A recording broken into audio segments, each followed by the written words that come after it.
This was completely my fault, by the way. This could have been so easily avoidable. Hey guys, it's Elle. I am currently in Vietnam to climb and thrift, and I'm staying in a love hotel. Now, staying in a love hotel wasn't my first choice. This is the sketchiest place I've ever stayed at. This policy doesn't even fit. That is my fault for not checking the Google reviews. I did book a room at another place. I don't think you can see it. The toilet stinks. The condition of that room was actually so bad that I immediately had to book another place to stay at. So I've decided that I'm not staying here. There is a hotel just 20 minutes down the street. We're gonna pack up, we're gonna leave. Hello. Oh, this is nice. What do we got in here? Oral sex water. Looks like the remote control to a vibrator. When you're in a tight pinch, you don't have many options. I have a sauna, a jacuzzi, something called a love swing. Oh my god. I actually don't know how much of this I can show. Haven't heard any weird noises yet. And then I hear some crazy shit going on. This crazy moan. I think it's the room that's right across mine. It's 10 p.m. and I keep hearing this like hysterical laughter. Somebody's being pickled or something. For $20 a night, I'll be staying here for 7 nights while I'm in Saigon. I'm not gonna lie, I'm really bad at this whole YouTube and recording myself thing, but I'm gonna try my best to document as much as I can. I'm gonna be posting way more content on YouTube, a lot of climbing stuff, a lot of vlog stuff, so if you're interested in that, go ahead and subscribe and leave a like. Alright, cue vlog now, or however I'm gonna edit this. I'm not a robot and I challenge you. I'm not a phantom, I'm in your face and I'm here to see it through. This place is so fucking beautiful. Like, we're literally just in an alleyway. And this is the most beautiful alleyway I've ever seen in my life. Before your eyes.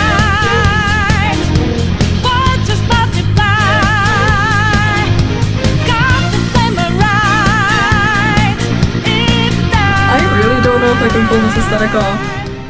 Honestly, staying in a love hotel is so chill. The most embarrassing part about it is honestly the fact that the staff knows that you're there alone. It's like, oh, you're at a love hotel and you're clearly not there to sleep with anybody. Like, okay, so you get no bitches. Yeah, it's good. One, yeah.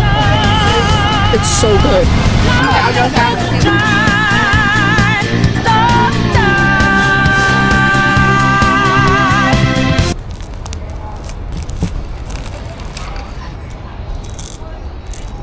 So we made it to the climbing gym. This is Skywalk Climbing. It is Ho Chi Minh's top rated bouldering gym. It has over 2,000 reviews and a 5-star rating on Google, so I'm super excited. All the gyms in Saigon are kind of like open concept, so it's just like fans and AC, so it is gonna get a little bit hot and humid. All right, let's go in. Hi, can I get a day pass please? And chalk?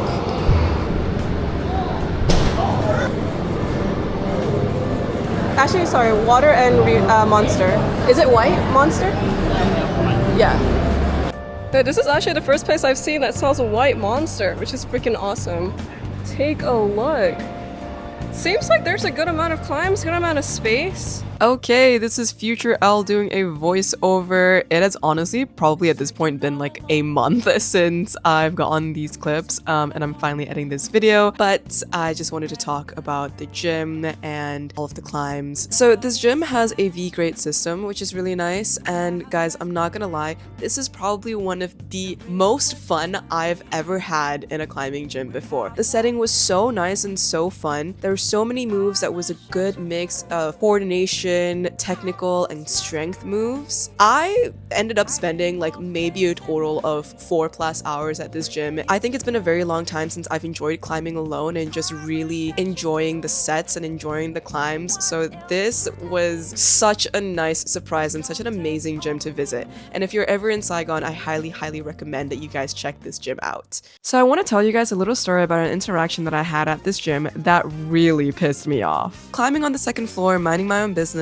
and this German guy and this Vietnamese lady who were climbing together came up to me and asked me a question that I really hate answering. So they come up to me and the first thing they say is, hey, can we guess your ethnicity? And guys, I get asked this question a lot, like on a daily basis. It's just a really weird first question to ask somebody. Why don't you ask for my name? Or why don't you ask how long I've been climbing? Or what V grade do I climb? To come up to someone and ask first thing, like, oh, what's your ethnicity? Or can we guess your ethnicity? And kind of make a game out of it is just really weird and really uncomfortable. But anyways, I wasn't looking to be mean or anything, so I just said, yeah, go ahead. They ended up guessing a whole bunch of ethnicities and none of them hit the marks. So I ended up just telling them and saying that I'm from Malaysia and I'm half Malay and half Chinese. We then started talking a little bit more and I was telling them why I was traveling and that I went back to Malaysia to celebrate Chinese New Year with my family. And when I tell you guys that this German man said the craziest thing I have ever heard, I am not kidding. So after I said that I went back to Malaysia to celebrate Chinese New Year with my family, he straight up asked me, why don't you go back to China to celebrate Chinese New Year?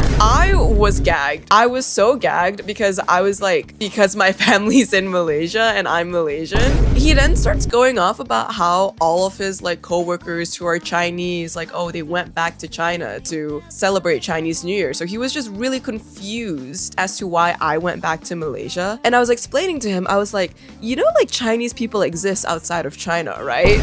There's like Chinese people in Hong Kong, in Taiwan, in SoCal, like, and I'm not China Chinese, I'm Malaysian Chinese. We just had a really weird conversation for like 7 minutes, and this guy literally could not fathom that Chinese people existed outside of China, or not every single Chinese person is from China. And not only was this man the most ignorant person I have ever met, but he kept giving me wrong beta too. And that's what really pissed me off. I'm trying to do this climb, I'm projecting this V6, and he's telling me to do some fuck ass moves, and I'm just like, that is not gonna work. He was then working on another climb after and asked me to show him how to do it or how I started it, and I gave him the exact beta and the exact way that I did it, and I was like literally explaining to him, and he just doesn't do it. Like, what was the point of asking me? So not only is this guy a dunce, he gave me wrong beta and wouldn't even follow the beta that he asked for. And honestly, between the two, I can't tell which one was worse. So we just finished bouldering, and as always, I climbed way longer than I should have. My skin is completely done and my finger has seen better days. I'll put a video up right now of what this looked like. Like, guys, I didn't even get a flapper or anything. Like, just a chunk of it literally just fucking got torn off. Like, I don't even know where it went. But yeah, it was super painful. So when that happened, I just had to call it.